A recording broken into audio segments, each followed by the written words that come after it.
SpaceX and NASA are racing to put boots on Mars within the next decade. But here's what they're not telling you in the press conferences. The astronauts who make that journey are signing a one-way ticket. Not because we lack the technology to bring them home, not because of budget constraints, but because their own bodies will betray them. After just 18 months on the red planet, the human skeleton becomes so brittle, the heart so weakened, and the brain so fundamentally altered by radiation that returning to Earth's gravity would be like asking a 90-year-old with severe osteoporosis to run a marathon. The first Mars colonists won't be explorers who return as heroes. They'll be pioneers who can never come home. Subscribe to Space Aquarius and let's begin. Let me know in the comments what part of Earth are you located in. The journey to Mars isn't like the Apollo missions to the moon. Those guys were gone for about a week. The Mars mission? We're looking at a minimum 2-year commitment. 6 to 9 months just to get there, depending on the planetary alignment. Then you're stuck waiting on Mars for about 18 months until Earth and Mars line up again for the return window. Then another 6 to 9 months back. That's roughly 900 days away from Earth. 900 days where your body is subjected to conditions it never evolved to handle. Now, I know what you're thinking. We've had astronauts on the International Space Station for nearly a year at a time, and they came back fine, right? Well, not exactly. And that's where this story gets interesting. But here's the thing most people don't realize. The ISS is only 250 miles above Earth. Mars is 140 million miles away. And that distance creates 3 problems that compound into something we've never dealt with before. The first problem isn't the distance itself. It's what exists in that empty space between here and there. Cosmic radiation that's 700 times stronger than what you experience on Earth. Let me break down what that actually means for your body. Right now, you're protected by 2 invisible shields. Earth's magnetic field deflects most of the dangerous particles flying through space, and our atmosphere absorbs what gets through. Together, they block 99.9% of cosmic radiation. On Mars, you get none of that protection. The numbers are staggering. During a Mars mission, astronauts will absorb between 870 and 1,200 millisieverts of radiation. To put that in perspective, that's equivalent to getting 632 full-body CT scans, or 12,000 chest X-rays, all crammed into 2 years. NASA's own research shows this level of exposure increases cancer risk by 5 to 10%. But cancer is actually the least of your worries, because it might take years to develop. The immediate damage is far more insidious. The radiation tears through your cells like bullets through paper. It damages your DNA directly, but it also creates what scientists call secondary radiation. When the particles hit the spacecraft walls, they create a shower of additional harmful particles. You literally can't hide from it. Your cardiovascular system ages by decades. Blood vessels get damaged, arteries calcify, the risk of stroke skyrockets. Your immune system weakens because the radiation destroys bone marrow, where your body produces the cells that fight disease. And your brain? This is where it gets really concerning. Studies on astronauts show measurable cognitive decline, memory problems, slower thinking, difficulty making decisions. And unlike a broken bone that can heal, this brain damage can be permanent. But radiation is just the invisible enemy. There's something happening to the astronauts' bodies that you can actually measure week by week as they drift through space. Your skeleton is constantly rebuilding itself. Every day, old bone breaks down and new bone forms. It's a perfect balance, but only because gravity is constantly stressing your bones, telling your body, we need to stay strong. Remove gravity and your body gets a different message. We don't need all this heavy bone anymore, let's get rid of it. Astronauts lose 1 to 3% of their bone mass every single month in weightlessness. Do the math on a 2-year Mars mission. After 6 months traveling to Mars, you've lost up to 18%. After a year and a half on Mars at only 38% of Earth's gravity, which isn't enough to stop the deterioration, you could be down 50% or more. A healthy 35-year-old astronaut could have the skeleton of a 75-year-old woman with severe osteoporosis by the time they're ready to come home. The weight-bearing bones get hit the hardest. Your hips, your femurs, your spine. The exact bones you need to stand up and walk when you get back to Earth. And it's not just bones. Your muscles are wasting away at the same rate. The leg muscles, back muscles, core muscles, Everything that keeps you upright on Earth becomes unnecessary in low gravity. The muscle fibers actually change type, becoming fast-twitch fibers that fatigue quickly instead of the endurance fibers you need for daily life.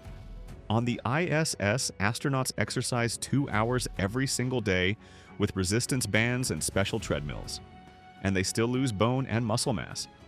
They can only slow it down, not stop it. Some astronauts never fully recover their original bone density, even years after returning to Earth.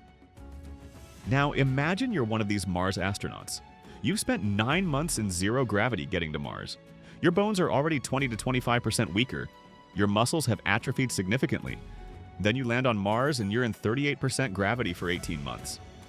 That's not enough to stop the deterioration. It just slows it down a bit. The whole time, you're still losing bone density, still losing muscle mass. But there's one more system breaking down that makes all of this even worse.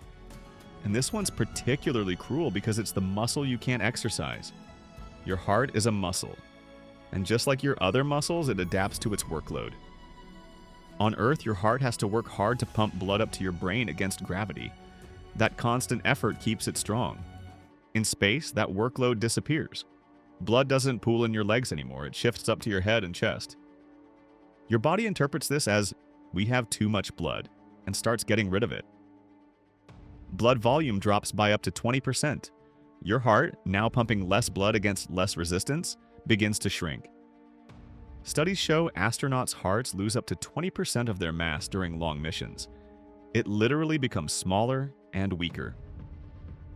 Now picture this. After 2 years away from Earth, you're coming back. Your heart has shrunk, your blood volume is down, and suddenly you're back in full Earth gravity. Your weakened heart has to pump that reduced blood volume upward against gravity it hasn't dealt with in years. Astronauts from the ISS often can't stand up without getting dizzy or fainting when they first return. Some pass out completely, that's after 6 months. Imagine after 2 years.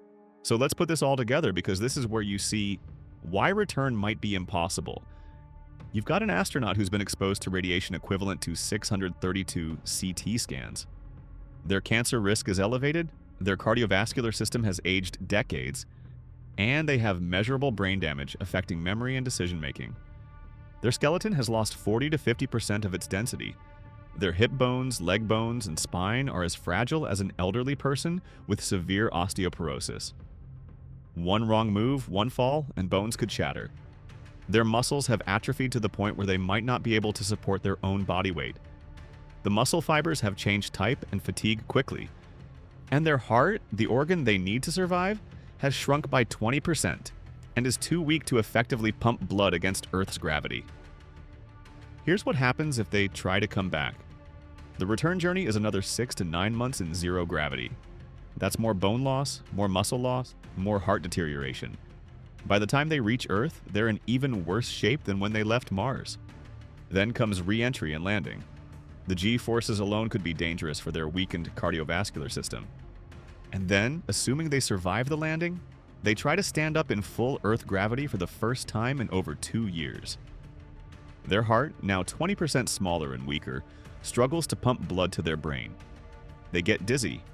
Their vision tunnels. They might pass out. If they manage to stay conscious and try to walk, their brittle bones are at extreme risk. A simple stumble could result in a shattered hip or fractured spine.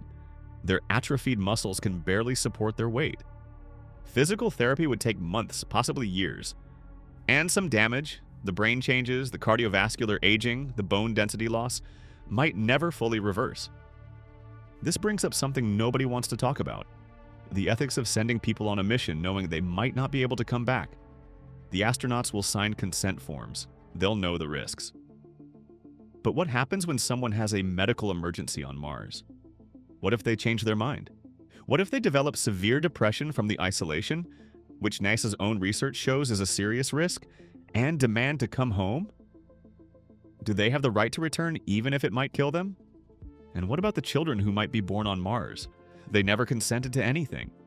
Their bodies will develop in low gravity. Their bones will be less dense, their muscles adapted to Mars. Could they even survive the trip to Earth? These aren't science fiction questions anymore. These are real ethical problems that need answers before we send anyone. Now, scientists aren't just throwing up their hands. They're working on solutions. Artificial gravity through rotating spacecraft is one idea, but we haven't built anything like that yet. It would be enormously expensive and complex. Better radiation shielding is being developed, but thick armor actually creates more secondary radiation. It's a tough problem to solve. Pharmaceutical interventions to prevent bone loss are being tested, but nothing has proven effective enough for a 2-year mission. The reality is, none of these solutions are ready for deployment. Not even close. So here's where we are. We have the rockets to get to Mars. We have the technology to land there. We can probably keep people alive on the surface, but bringing them home healthy? That's the part we haven't figured out yet. The first humans to set foot on Mars will be the bravest explorers in history. But they need to understand something that the promotional videos and press conferences don't emphasize. They're not just signing up for a journey to another planet. They're potentially signing up to become Martians. Permanently. Their bodies will change in ways that might make Earth uninhabitable for them. The planet they left might become a place they can only see in videos, a home they can never return to. That's not a failure of engineering or planning. It's just biology. The human body evolved over millions of years to thrive in Earth's gravity, protected by Earth's magnetic field and atmosphere. Take those away for 2 years and you're not the same person anymore. But the question isn't whether we should go to Mars. The question is, are we being honest about what we're asking these astronauts to sacrifice? Subscribe to Space Aquarius and leave a comment below telling me, would you still go to Mars knowing you might never come back? And share this video with someone who's fascinated by space travel.